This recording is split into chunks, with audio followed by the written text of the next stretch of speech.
Hello, ladies and gentlemen, it's Mike here at Gamefromscratch, and today we are talking about Zed and Godot. Just last week I did a video about Zed. The big reason I was talking about Zed is this Visual Studio alternative is now available on Windows. So it was previously released on Mac and then Linux and then now on Windows. Thing is, to get it up and running perfectly, there's going to be a couple hoops we're going to run through. I'm going to show you that in just a second. But today what I'm going to show you is how you can use Zed as a code editor and the Godot game engine together, especially on a Windows platform. Everything I'm talking about except for step one also applies to Mac and Linux. We're going to show you how to get it set up as your primary editor, have it automatically open in Zed, have it so that you can debug your code, and so on. So I'm going to show you the full package. But first you're going to need, on Windows, this. So this is Nmap. Specifically, we need Ncat or NC. Now, for some reason, the Windows subservices for Linux did not make this work. So what I did is I downloaded it this way. So go to nmap.org, go to Downloads, go to the Windows binary section, and download this version right here. This is the executable you want.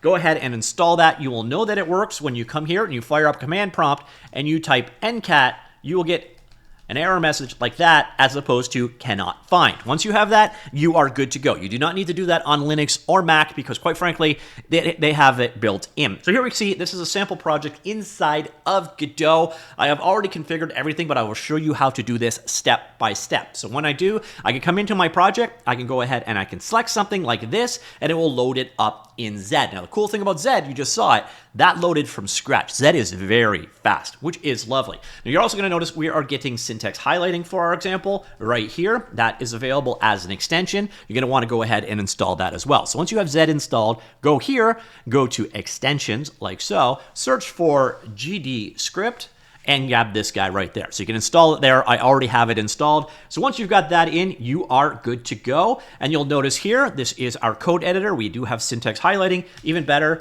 we have full code completion, code suggestion. We've got hover tips as well. Everything you would expect over in the normal editor is available here as well, which is lovely. You also have your full project management over here. And even cooler, you also have a debugger and you have the ability to run your code from here. So for example, here, I could go ahead and inside of this process call, I can set a breakpoint right here.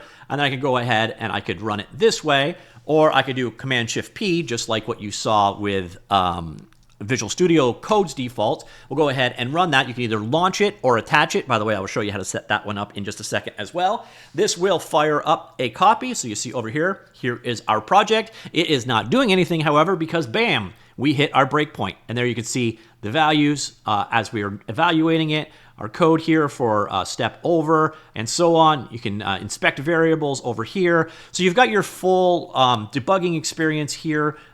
So you've got full debugger built in here as well, which is lovely. So then we go bang, back here, and then resume it. We've removed our breakpoint. So here is our project running, and so on. So you can easily execute your code from elsewhere. Now, there is one dependency you're going to want to be aware of. This uses a language server to make this work. That means that Godot needs to be running for the syntax highlighting and the debugger and all that stuff to work. And that's what an Ncat was actually needed for. It does the communication back and forth between them. So in order to get this set up, there's a few steps we need to go through beyond what we have already done. If you want to have this level of integration, if you don't want to have it open up your file automatically like what we saw here, when I click this guy, boom, and over, you cannot turn that on. There's also a bit of a glitch, and this might be user error. I'm not sure why this is. Maybe you know a fix. We'll get back to that in just a second. So here, in order to run it, so we saw here when we did our Command-Shift-P and started the debugger, you see how we've got these multiple different options here. Well, those, I created a folder inside of my project called .zed, and inside of that, I put a debug.json. And then inside of that, put this code. So basically, this is your launch and your attach command. You have to do something very similar in Visual Studio Code. You may, in fact, actually have to do something identical. So that's one of those things to be aware of. Just know that this is how you set up the debug profiles. So then when you come here, if I go to run, and then we basically say start debugger, it's going to show those options to us, which is very nice. Okay, so that is what you need to do on your end. On the Godot end, if you want to have the integration we've seen, you head on over to Godot, and what you do is go to Editor, Editor Settings. And then inside of Editor Settings, you want to scroll on down to Text Editor right here. and then we're going to go to external. So what you're going to do is say use external editor on. By the way, if you want to turn this off temporarily, just click this checkbox and then GDScript will open up back in the script editor again. So if I come here, click this, I'll do it in a second when I leave. And then basically go to the location of Zed and then put the path of the Zed executable right there. In my default, it installed an app data local program Zed, which is very annoying, but you can easily find out where it's located by going into your start menu, locating it, click here, go to open file location, and that'll give you a shortcut. And then again, do the same thing, and then open file location, and then boom, there is your path. So basically you just want to go here and then set that as the location of your executable right there.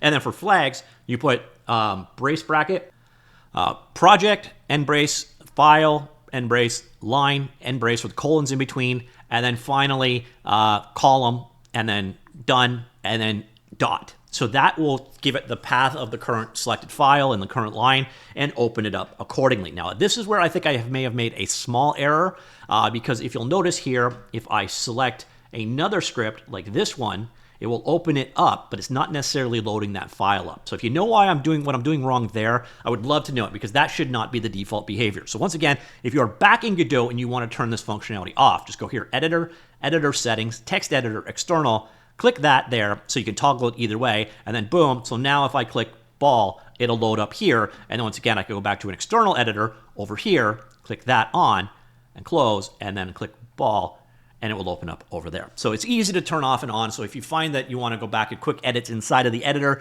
you can do so right there using that mechanism. Now, another thing I want to showcase here is this. This is the final thing. You'll see language servers. We have GDScript set up. So what you're going to notice here is if Godot isn't running, like so, and then I check language servers, do a restart on them, you're going to now notice we actually get an error. So failed to run GDScript, click to show the error, and basically it can't communicate with Godot if Godot isn't running. So that's the only requirement you're going to have here. You need to have it, the copy of Godot loaded and running to make this work. But if you integrate it this way, like I have here, so let's fire up another copy of Godot, like this, open our project up like so, as long as that file association is turned on, boom, it will automatically load up and handle the right thing. So not a big deal, just one of those things to be aware of. The only thing, once again, if you know the answer for this, why when I open up other files like this, they're not opening. So instead I have to come over here and load them up manually. That part is very irritating, especially because I think if I actually go back to ball, okay, it's not working right. So there, I no doubt have something misconfigured for that one. And if you guys know the answer to that one, do let me know in the comments down below because that part is kind of irritating for sure. So let me know what you think. Let me know what you think of Zed. Again, I did a hands-on video showcasing what Zed's all about now that it's available on Windows as well as Linux and Mac. If you're looking for a code editor that is all about performance, as you can see from this video, it does work perfectly well with Godot. There's also bindings for C#, C++, etc., all those kind of things as well. But if you're looking for an editor, this is definitely one to consider checking out, especially if you want something that's faster than Visual Studio. Another thing that actually came up quite often in my Zed video, and I want to highlight here, Zed has all of the AI stuff in it as well. So you can see over here, AI, you got conversations, talk to Zed. You can hook it up to work with whatever AI services you want here. But I know a lot of you hate that stuff. Well, the cool thing here is I can actually come in here to Zed. We can go to the settings files, and then we go to AI. And the very first setting in AI is disable. Just go away. Just piss off. You'll notice down here, no more AI. You want it back? Right here. So if you want to have an AI-free editing experience, Zed is the editor for you because I guarantee you, Visual Studio Code, with the way that Microsoft are jamming GitHub Copilot into every orifice possible, they're never going to have this setting here.